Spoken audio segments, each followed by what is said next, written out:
លោកតាលោកតាលោកតាហ្វូលោកតាធ្វើឲ្យខ្ញុំបារម្ភស្លាប់ហើយណាក្មេងល្អលោកតាមិនអីទេមិនអីគឺល្អហើយចាជំងឺលោកតាពេលជាពេលឈឺមិនដឹងថាថ្ងៃណាមួយនឹង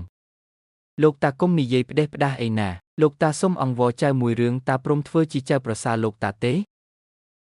លោកតាហ្វូកុំនិយាយលេងសាច់អីចាឈិនស៊ីឬមួយតតែលោកតាអង្វរទើបព្រមបើគ្មានឈិនស៊ីទេមកឈឿនច្បាស់ជាស្លាប់ក្នុងភ្នក់ភ្លើងនោះបាត់ទៅហើយមកឈឿនចៅមិនអីទេហ៎លោកតាក្មេងល្អ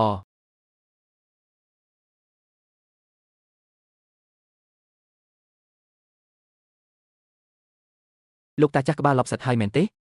នាងទៅមកបានប៉ុន្មានថ្ងៃសោះឲ្យខ្ញុំការជាមួយពេទ្យកម្មសិក្សាអញ្ចឹង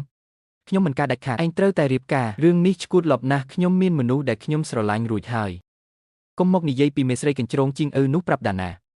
អាល្អិតឯងចង់បញ្ជោះតាឲ្យស្លាប់មែនទេបើឯងមិនព្រមទេតានឹងចេញពីពេទ្យឥឡូវនេះលោកតាលែងចង់រស់ហើយមែនទេបានខ្ញុំព្រមរៀបការក៏បានលោកតាមិនអីទេមែនទេចាគឺលោក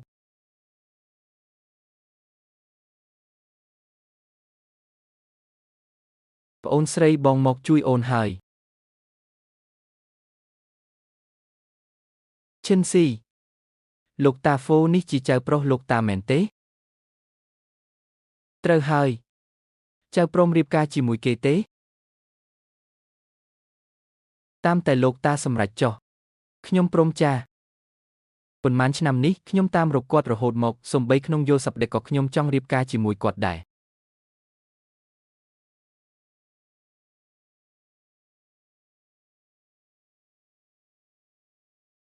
ដើម្បីបានរៀបការជាមួយខ្ញុំនាងចំណាយល្បិចមិនតិចទេលោកមានន័យថាម៉េចហ្នឹងខ្ញុំមិនងាយចាញ់បោកគេដូចលោកតាខ្ញុំទេខ្ញុំគ្មានចិត្តណាអញ្ចឹងទេ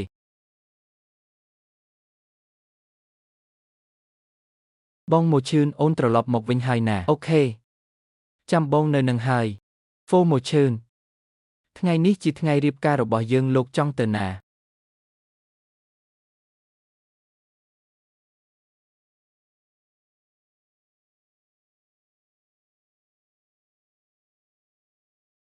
អានឈិនស៊ីនាងមានសិទ្ធិអីមកដណ្ដើមរៀបការជាមួយបងមកឈឿនរបស់ខ្ញុំហា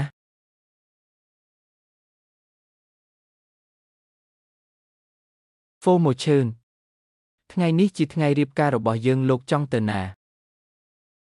គាត់ច្បាស់ជាមានរឿងសំខាន់ណាស់ហើយទើបទុកខ្ញុំចោលបែបនេះ